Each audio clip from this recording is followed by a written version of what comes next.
पैर कुछ इस प्रकार हो जाएंगे, आपके पैरों में इस प्रकार से गैप भी होने लगेगा, स्टिफनेस है, बहुत ज़्यादा टाइटनेस है, इसीलिए आपका नौकरी ठीक नहीं हो रहा है। नीचे उस पर इस प्रकार से बैठना है, थोड़ा सा वर्क करना है, आपको अपने नी की स्ट्रेंथ बढ़ानी है। प्रेशर आएगा, इस प्रकार से करेंगे, आपको कुश्ती नहीं लड़नी, आपको सिर्फ और सिर्फ अपना नौकरी ठीक। देखेंगे आपके पैरों में गैप है, आपको वही गैप मेंटेन करना है। नमस्कार दोस्तों, हमने नौकरी को ठीक करने की बहुत सी बातें अपने पिछले वीडियो में कर ली हैं, लेकिन आज के इस वीडियो में हम सिर्फ और सिर्फ एक्सरसाइज की बात करेंगे जो मैं पहले से ही करते आ रहा हूँ। सारी की सारी एक्सरसाइज बताऊंगा, वो भी करेक्ट फॉर्म में। लेकिन दोस्तों उससे पहले मैं आपका एक डाउट क्लियर कर दूं कि अगर आप ये सोचकर ये वीडियो देख रहे हैं कि मैं कोई ऐसी एक्सरसाइज बताऊंगा जिससे आपके घुटने यहाँ से एकदम सीधे हो जाएंगे, तो दोस्तों शायद ये वीडियो आपके लिए नहीं है। और अगर दोस्तों आपसे कोई ये वादा करता है कि आप ये एक्सरसाइज करिए आपके घुटने एकदम सीधे हो जाएंगे, तो दोस्तों वो आपसे एकदम झूठ बोल रहा है, क्योंकि दोस्तों ऐसी कोई भी एक्सरसाइज नहीं बनी है जो आपके घुटनों को यहाँ से सीधा कर दे सिवाय सर्जरी के। लेकिन दोस्तों मैं आपको एक चीज़ की गारंटी जरूर दे सकता हूँ कि अगर आपके पैर कुछ इस प्रकार है या फिर आपके पैर इस प्रकार से जुड़ रहे हैं तो आपके पैरों में अच्छा खासा गैप होने लगेगा, आपके पैर बिल्कुल मेरी तरह हो जाएंगे और आपको मेडिकल में फिट होने से कोई नहीं रोक पाएगा। और इसके लिए दोस्तों आपको सिर्फ और सिर्फ एक्सरसाइज करनी पड़ेगी, ना तो आपको कोई तकिया बांधने की जरूरत है, ना ही कोई गलत एक्सरसाइज करने की जरूरत है। जो मैं एक्सरसाइज आपको बताने जा रहा हूँ, जिस फॉर्म में बताऊँ आपको सेम वैसा ही करना है। तो दोस्तों वीडियो का एक भी पार्ट मिस मत करिएगा, पूरा वीडियो देखिएगा। तो दोस्तों शुरू करते हैं अपनी सबसे पहली एक्सरसाइज से। तो दोस्तों सबसे पहली एक्सरसाइज में आपको अपने हाथों के पीछे की ओर रखना है और अपने पैरों के बीच इस प्रकार से गैप रखना है। दोस्तों मैं किसी भी एक्सरसाइज का नाम नहीं जानता, ना आपको कोई नाम जानने की जरूरत है, सिर्फ और सिर्फ आपको इसके करेक्ट फॉर्म से मतलब है और इसी फॉर्म में करिएगा।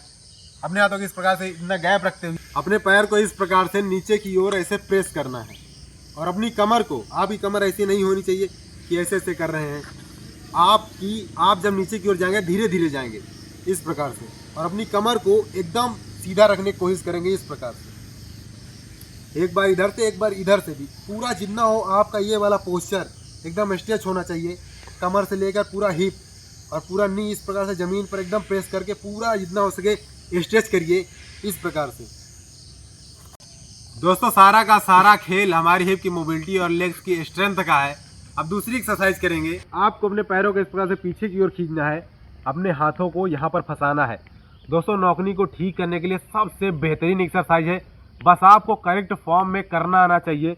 आपको अपने हाथों को इस प्रकार से फंसाना है और अपनी कमर को सीधी रखना है। जब आपके पैर नीचे की ओर जाएंगे तो आपको अपनी कमर सीधी रखना है इस प्रकार से, साइड से देखा, इस प्रकार से आपको अपनी कमर एकदम सीधी रखना है जब आपके पैर नीचे की ओर जाएंगे।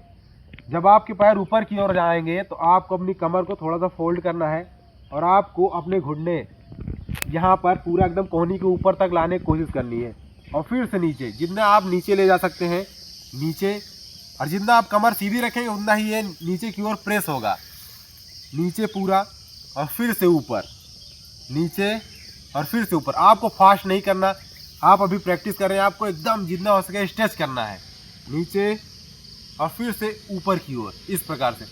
और जब आप इस प्रकार से कर लें 1-2 मिनट, उसके बाद आपको फास्ट करना है इसे, लेकिन आपके पैर पूरा ऊपर आने चाहिए इस प्रकार से। इससे दोस्तों आपके हिप की फ्लेक्सिबिलिटी और आपके एंकल की स्ट्रेंथ भी बढ़ेगी। देखिए दोस्तों जब हम इस प्रकार से ऊपर की ओर लाते हैं, नीचे ले जाते हैं, तो आपके एंकल पूरी तरीके से स्ट्रेच होते हैं इस प्रकार से।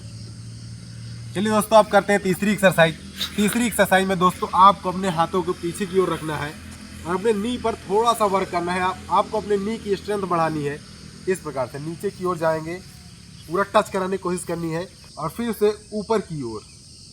लेकिन दोस्तों आपकी कमर, जब आप नीचे की ओर जाएंगे तो कमर आपकी एकदम सीधी होनी चाहिए इस प्रकार से, और पूरा नी टच होना चाहिए नीचे ज़मीन पर, और फिर से ऊपर, और जितना ऊपर आ सके इस प्रकार से बैठेंगे और फिर से नीचे, फिर से ऊपर और फिर से नीचे इस प्रकार से करेंगे दोस्तों। इसके बाद दोस्तों करेंगे चौथी एक्सरसाइज। आपको अपने पैरों के बीच इतना गैप रखना है, कंधे से थोड़ा सा बाहर, और अपने हाथों के पास ज़मीन पर टिकाना है और इस प्रकार से नीचे की ओर बैठना है। आपके पैर एकदम स्ट्रेट रहेंगे, लेकिन दोस्तों आपको इस प्रकार से नहीं करना है ऐसे, वरना आपके नी पर बहुत ज़्यादा प्रेशर आएगा। इस प्रकार से करेंगे, आपको कुश्ती नहीं लड़नी, आपको सिर्फ और सिर्फ अपना नौकरी ठीक करना है। इसलिए आपको अपने हाथों को इस प्रकार ज़मीन पर रखना है और ऐसे धीरे धीरे इधर बैठेंगे तो पूरा स्ट्रेच करते हुए, और फिर से इधर थोड़ी थोड़ी देर करेंगे दोनों तरफ से। 5वीं एक्सरसाइज में दोस्तों आपको अपने पैरों के बीच इतना गैप रखना है, अपने कंधे से थोड़ा सा बाहर, और आपके अपने हाथों को इस प्रकार से जमीन पर टच कराना है और नीचे इस प्रकार से बैठना है। आपके पैर थोड़ा सा बाहर की ओर जाएंगे इस प्रकार से, और आपके पूरे हिप, आपका पूरा का पूरा हिप पूरा स्ट्रेच होना चाहिए। और जब आप ऊपर की ओर जाएंगे तो आपके हाथ उड़ने नहीं चाहिए, आपके हाथ जहाँ वहीं रहने चाहिए, और पूरा का पूरा लेग इस प्रकार से स्ट्रेच होना चाहिए। फिर से नीचे और फिर से इस प्रकार से ऊपर की ओर, फिर से नीचे और फिर से ऊपर की ओर। दोस्तों जब आप इस प्रकार से करेंगे तो आपके हिप बहुत ज़्यादा फ्लेक्सिबल हो जाएंगे और ये गैप करने में बहुत ज़्यादा मदद मिलेगी आपको। आपके अगर हिप इस प्रकार से अंदर की ओर धंसे हैं तो इस एक्सरसाइज से आपके हिप इस प्रकार से बाहर की ओर खुलने लगेंगे। इसके जस्ट बाद दोस्तों आपको एक पैर पर खड़े होने की इस प्रकार से प्रैक्टिस करनी है। अपना एक पैर इस वाले पैर पर इस प्रकार टिकाएंगे और इस वाले पैर से इधर बाहर की ओर धक्का देंगे, और आपका ये वाला पैर पूरा जितना हो सके नीचे की ओर प्रेस होना चाहिए, और अपने हाथों को इस तरह से ऊपर उठाते हुए इस प्रकार से खड़े रहेंगे। आपको स्टॉप वॉच लगाना है, कम से कम 1 मिनट 2 मिनट तक आपको डेली इस प्रकार से खड़े रहना है। और जब आप इसे करेंगे तो आपके लिगामेंट काफ़ी ज़्यादा मजबूत हो जाएंगे और आपको रनिंग करते वक्त या कोई स्पोर्ट खेलते वक्त इंजरी नहीं होगी, और आपके नौकनी में भी बहुत ज़्यादा सुधार हो जाएगा। 6वीं एक्सरसाइज में दोस्तों आपको अपने पैरों को इस प्रकार एकदम सीध में रखना है अपने कंधे के, और धीरे धीरे इस प्रकार से नीचे की ओर जाना है और फिर से ऊपर उठ जाना है, पूरा नहीं बैठना है। दोस्तों ये करने में बहुत सारे लोगों को परेशानी भी आती है। दोस्तों मैं आपको एक बार सही तरीके से करके बताता हूँ कि आप कैसे इसे आराम से कर सकते हैं। तो दोस्तों अगर आपको ये करने में प्रॉब्लम आ रही है, आप अभी नहीं कर पा रहे हैं या आप नहीं समझ पा रहे हैं कि आपको कैसे करना है, तो आपके घर पे कोई तख्त होगी या फिर कोई चेयर होगी, आपको ऐसे नीचे उस पर इस प्रकार से बैठना है और फिर सीधा ऊपर की ओर उठ जाना है। इस प्रकार से बैठना है और आपको इस प्रकार से उठ जाना है। इससे आपको मोटा मोटा आइडिया हो जाएगा कि आपको ये कैसे करनी है। दोस्तों आप इसी प्रकार से करना है आपको, जैसे आप चेयर पर बैठते हैं सेम आपको ऐसे ही बैठना है और फिर से सीधा इस प्रकार से उठना है। और इसके जस्ट बाद दोस्तों आपको अपने पैरों को इस प्रकार से जोड़ लेना है, मिलाना है और इस प्रकार से धीरे धीरे नीचे की ओर बैठना है और फिर से ऊपर की ओर, नीचे और फिर से ऊपर की ओर। जैसा मैंने बताया था पुल पर बैठकर, सेम आपको वैसे ही बैठना है, पूरा नहीं जाना नीचे की ओर, जितना आएंगे और यहीं से उठ जाएंगे। दोस्तों आपको ये फेलियर पॉइंट तक करना है, जब तक आप एकदम थक ना जाएं, जब तक आप ये ना लगने लगे कि अब मैं नहीं कर सकता, तब तक आपको ये करना है। इससे आपके लेग्स में बहुत ज़्यादा स्ट्रेंथ आएगी। अब दोस्तों आपको किसी ऊंचे स्थान पर इस प्रकार से बैठना है और अपने एक पैर को इस प्रकार से रखना है यहाँ पर, और आपको धीरे धीरे अपनी कमर को एकदम सीधा रखते हुए नीचे की ओर झुकना है और आपके पैर इस प्रकार से नीचे की ओर जाएंगे ऐसे। दोस्तों आपको ऐसे ऐसे नहीं करना है, क्योंकि दोस्तों इसमें उतना ज़्यादा प्रेशर नहीं पड़ता है। अगर आप इस प्रकार से करेंगे तो आपके हिप पर बहुत ज़्यादा प्रेशर पड़ेगा और यह आपके नौकनी को ठीक करने में बहुत ज़्यादा हेल्प करेगी। इस प्रकार से आपको नीचे की ओर जाना है, होल्ड करना है थोड़ी देर तक। ऐसा आपको दोस्तों दोनों पैर से करना है, दोनों पैर इसी प्रकार से रख कर इस प्रकार से नीचे की ओर जाएंगे। इसके बाद दोस्तों आपको अपने एंकल को स्ट्रेच करना है इस प्रकार से ऊपर की ओर, जितना आपसे ऊपर की ओर उठाया जा सके इस प्रकार से। एक बार नीचे की ओर प्रेस करेंगे, फिर एक बार ऊपर की ओर। आप चाहे तो अपने हाथों को इस प्रकार से पकड़कर इस प्रकार से स्ट्रेच कर सकते हैं, क्योंकि दोस्तों जब हम रनिंग करते हैं या चलते हैं तो हमारे पैर का सही तरीके से लैंड होना बहुत ज़्यादा ज़रूरी है, और दोस्तों ये काफ़ी ज़्यादा हेल्प करेगी।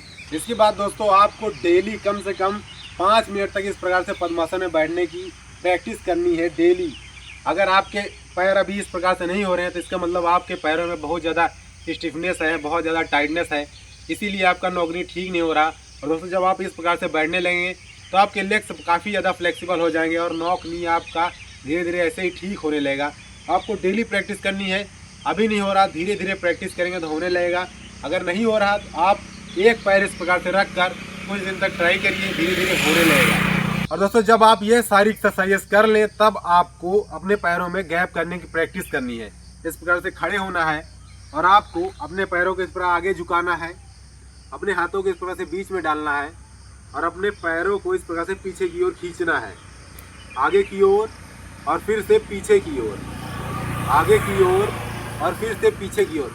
ऐसा आपको डेली करना है, रोज आपको एक बार आगे की ओर फिर पीछे की ओर, और इस प्रकार से होल्ड करते हुए अपने हाथों को हटाना है। और आप देखेंगे आपके पैरों में गैप है, आपको वही गैप मेंटेन करना है और आपको सीधे खड़े होना है इस प्रकार से। और देखेंगे दोस्तों आपके पैरों में अच्छा खासा गैप धीरे धीरे क्रिएट होने लगेगा। अभी नहीं हो रहा, धीरे धीरे करेंगे, धीरे धीरे होने लगेगा, बहुत ही जल्दी आपको रिलीफ मिलेगा। लेकिन दोस्तों अभी इतने से काम नहीं चलने वाला। अगर आप अपनी गलतियां नहीं सुधारेंगे तो कोई एक्सरसाइज वर्क नहीं करेगी। दोस्तों बहुत सारे लोग होंगे जब वो चलते हैं तब वो अपना बॉडी वेट इस प्रकार से अंदर की ओर रखते हैं और इस प्रकार से चलते हैं और उनके पैर कुछ इस प्रकार से आते हैं। दोस्तों आपको ये गलती नहीं करनी। और बहुत से मेरे भाई होंगे जब वो चलते हैं तो अपना पैर इस प्रकार से बाहर की ओर रखते हुए चलते हैं इस प्रकार से। दोस्तों आपको ये भी कलाकारी नहीं करनी है। अब मैं जैसे आपको बता रहा हूँ सेम आपको वैसे ही कोशिश करनी है चलने की। जब आप चले तो आपका बॉडी वेट इस प्रकार से बाहर की ओर रहना चाहिए, इस प्रकार से बाहर की ओर पैर रखते हुए इस प्रकार चलेंगे। ऐसे मैं अभी चल कर आपको दिखाता हूँ। जब आप चलेंगे तो आप कुछ इस प्रकार से अपना पैर एकदम सीधा रखेंगे और इस प्रकार से चलते हुए आगे की ओर जाएंगे। दोस्तों जब भी आप खड़े हो तो आपको ध्यान रखना है कि आपका बॉडी वेट इस प्रकार से अंदर की ओर नहीं रहना चाहिए। बहुत से लोग होते हैं कुछ इस प्रकार से बाहर की ओर इस प्रकार से खड़े रहते हैं या ऐसे खड़े रहते हैं। दोस्तों आपको ये सारी गलतियां नहीं करनी है। जब भी आप खड़े हो तब आपको याद रहना चाहिए कि मैं खड़ा हूँ और आपको अपना बॉडी वेट इस प्रकार से बाहर की ओर रखते हुए अपने पैर इस प्रकार टाइट करते हुए खड़े रहना है। दोस्तों हर टाइम समझ लीजिए कि आप एक्सरसाइज ही कर रहे हैं। जब आप ऐसे करेंगे तो आपकी आदत धीरे धीरे सुधरने लगेगी और आप देखेंगे कि आपका नौकनी धीरे धीरे ठीक हो रहा है। तो दोस्तों ये थी नौकनी को ठीक करने की सारी एक्सरसाइजेस। इन्हें उसी फॉर्म में करना जैसे मैंने बताया है और आप मेडिकल में फिट हो जाएंगे और आपके पैरों में ठीक ठाक गैप भी होगा। तो दोस्तों आपको ये वीडियो कैसा लगा कमेंट कर दें और अगर वीडियो पसंद आया हो तो लाइक कर दें। और दोस्तों फिटनेस से रिलेटेड सारे वीडियोस आपको इस चैनल पर मिलते रहेंगे। तो दोस्तों चैनल को भी सब्सक्राइब कर लें। मैं मिलता हूँ आपसे अगले वीडियो में, तब तक के लिए नमस्कार, बहुत बहुत धन्यवाद, जय हिंद।